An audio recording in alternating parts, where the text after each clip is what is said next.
If you have any large areas in your yard where your grass is dying, dead, or just completely non-existent, and you're trying to figure out the best way to grow grass there, there's a method I've used for years now with great success, and I'm going to share it with you now. Now there is a secret weapon that I use to make sure this process goes smoothly every single time. We'll get there in a minute, but first we have to talk about soil preparation. Now I'm dealing with a scenario where I have a bit of a landing strip in the yard, and if you look at it from above, you can see just how dead it is in this section. And I think it's because there's a stormwater recharge pit and some drainage issues going on here.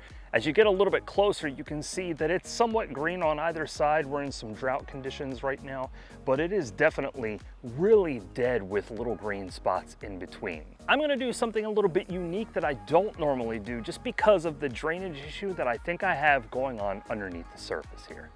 The first thing you want to do is remove all of the dead material from the area where you're trying to grow grass. So if you have dead grass in your area like I do, just get it out of play. For me, with my unique scenario, I'm actually going to pull a lot of this topsoil out today. And in order to cut perfectly around the edges so that I can dig it out, I'm using my half moon tool. You don't have to do this if you're just doing basic prep of existing soil, but if you do have an area to remove, these things are really nice. Now with that half moon, I'm just cutting a bit of an outline around the outside edge because then I will use my small flathead transfer shovel in order to cut the actual sod or the top off of it so that I can dispose of that and get ready for the topsoil. Now that you have a clean area, before you put the extra topsoil on top, rough it up a little bit so that you get some holes in it and give your seeds some place to grip. At least that's my theory behind it anyway. Okay, now when you put your topsoil down, you don't want to put it down super duper thick because we're going to put a little bit more on top after we put the seed down. So just spread it evenly across the entire area. Make sure that it's not like super crazy loose that it's just going to run off, although we're going to take care of that in a second. Just make sure you've got enough to cover inside the area where you need it to be so that it is a level space. Now I mentioned I had a secret weapon to make this project go well each time. Technically, I have three. And the first one is the way that I spread my seed because I have a high-tech spreader. It's called my hand. See, God gave me two of these. They work really, really well. All you have to do is just spread the seed evenly all over the entire area.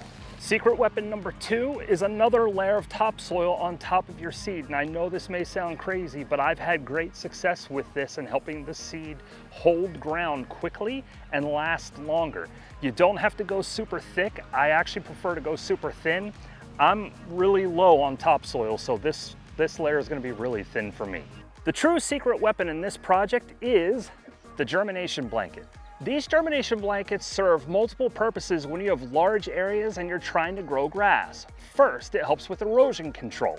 It will keep your soil and your seed in place over time to ensure that it doesn't wash away if you have a heavy rain. This helps a lot if you're on a hill or any sort of incline or decline. Second, it's a germination blanket, so it's going to help retain the water in the soil. It's also going to keep the soil nice and warm. It will help block a lot of the sun from coming to evaporate the water that's in the soil, giving your seed a greater chance of gaining roots in the soil and growing up through the germination blanket. I've kept one of these in my shed for a while now because I will inevitably run into situations where I have to grow a large area of grass. There's two in the yard right now, and you can see how the germination blanket's been there for a period of time and the grass is starting to grow up through it. These blankets are made of straw, but they also have a plastic mesh underneath them that holds it all together. When you staple it into the ground, the mesh holds all of this together over time. The straw will eventually start to deteriorate. The mesh will stay there, so when the grass is done growing, you just peel the mesh out of the grass and you're ready to roll. Roll the germination blanket out over the entire area that you need to cover. Try to overlap your grass by a good 1 to 2 inches so you have a nice firm area that you can staple into on the far sides of the area you're trying to cover. You don't have to put your staples at any specific interval. You just want to have them spaced out evenly so that they hold the blanket down over time. Don't worry about it. You're never going to find these staples ever again, and if you do, they're not super hard to pull out.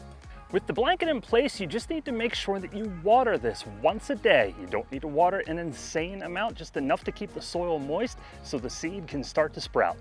Hey, while you're here, check out one of these two videos, and until the next time, keep doing it yourself.